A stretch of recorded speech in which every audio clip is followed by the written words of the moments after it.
ৰাজ্যত চলি থকা বান পৰিস্থিতিৰ সময়তে আমাৰ বংকুৱালত মথাউৰিটো ভাঙি প্ৰায় ৭২খনমান গাঁৱৰ অসুবিধাৰ সন্মুখীন হৈছে, তেওঁলোকে দুৰ্যোগৰ সন্মুখীন হৈছে। ভাঙি যোৱা মাথাউৰিটো মন্ত্ৰী অতুল বৰা ডাঙৰীয়া, বিধায়ক বিশ্বজিৎ ফুকন ডাঙৰীয়া আমি সকলোৱে পৰিদৰ্শন কৰিলোঁ। ৰাইজৰো অভাৱ অভিযোগৰ বুজ ল'লোঁ। বহুজনৰ ঘৰ ভাঙিছে, স্কুল কলেজৰ ক্ষতি সাধন হৈছে, থকাৰ অসুবিধা হৈছে, কাৰোবাৰ মাৰ্কশ্বিট আদি পানীত উটি গৈছে। যাৰ যিমান অসুবিধা আছে গোটেইখিনি মই শুনিলোঁ আৰু যি ধৰণে পাৰোঁ মই নিৰাময়ৰ বাবে চেষ্টা কৰিম।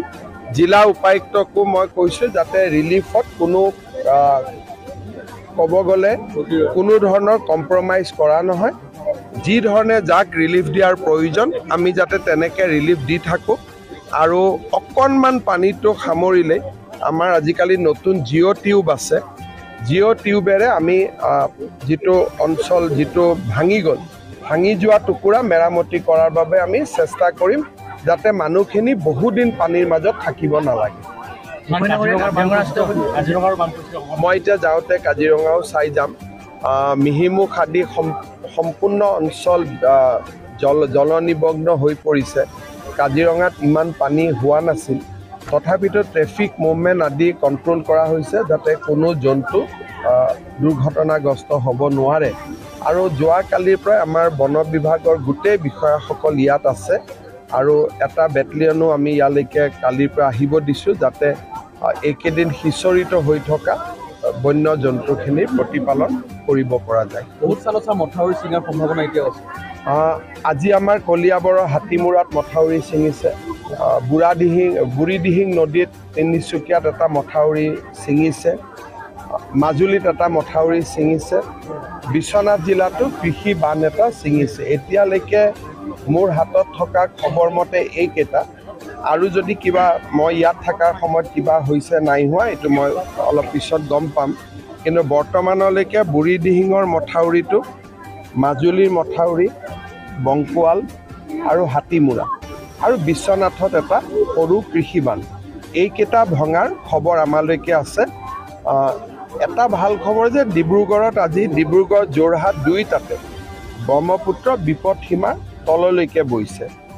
গতিকে মই ভাবোঁ যে উজনিৰ পৰা এতিয়া নামনিলৈকে পানীখিনি যাবগৈ আৰু উজনি বা অৰুণাচলত যদি নতুন বৰষুণ নহয় তেতিয়াহ'লে হয়তো আমি এই পৰিস্থিতিৰ পৰা সোনকালে হাত সাৰিব পাৰিম। কিন্তু যদি পাছিঘাট বা অৰুণাচলত নতুন বৰষুণ হয়, উজনিত যদি নতুন বৰষুণ হয় তেতিয়া সংকট ঘনীভূত হৈ থাকিব আৰু ভাঙি যোৱা মথাউৰিৰ গাঁওখিনিৰ ক্ষতিটো বেছিকৈ তেওঁলোকে ক্ষতিৰ সন্মুখীন হ'ব।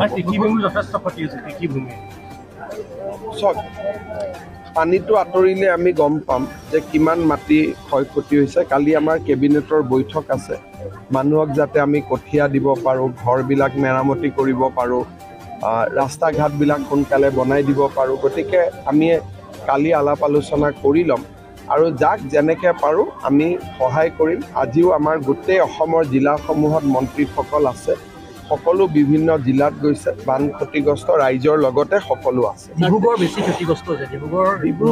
ডিব্ৰুগড় নগৰত এটা বিশেষ সমস্যা আছে, কিন্তু যোৱাকালি গধূলিৰ পৰা আমি ছুইচ গেটখন খুলিব পাৰিছোঁ। পানী লাহে লাহে ব্ৰহ্মপুত্ৰৰ ফালে গৈছে। যদি নতুনকৈ ব্ৰহ্মপুত্ৰ উফন্দি নুঠে তেতিয়াহ'লে মই ভাবোঁ যে ডিব্ৰুগড়ৰ চহৰৰ পানীখিনি কালি বা পৰহিৰ ভিতৰত নোহোৱা হ'ব। ইয়াৰ মাজত ময়ো এদিন ডিব্ৰুগড়লৈকে যাম, খা খবৰ ল'ম। তেওঁলোকে কৈছে যি লাগে তাকে সহায় কাৰণে যি লাগে আমি কৰিম বুলি কৈ থৈছে। গতিকে এই মুহূৰ্তততো আমাৰ আগে পিছে যিমান ক্ষতিগ্ৰস্ত হয় তাৰ তুলনাত এতিয়ালৈকে ক্ষতিগ্ৰস্ত ইমান হোৱা নাই, আমি চম্ভালিব পাৰিম। কিন্তু যদি ক্ষতি বেছি হয় তেতিয়াহ'লে কেন্দ্ৰৰ আমি সহায় ল'ব লাগিব। দেৰগাঁৱকে ধৰি বিভিন্ন প্ৰান্তত আমি দেখিছোঁ যে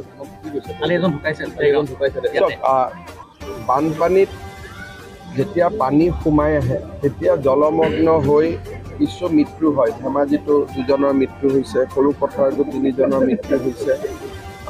তেনেকুৱা দুখজনক খবৰ আহি আছে। অলপমান আমি সজাগ সচেতনতা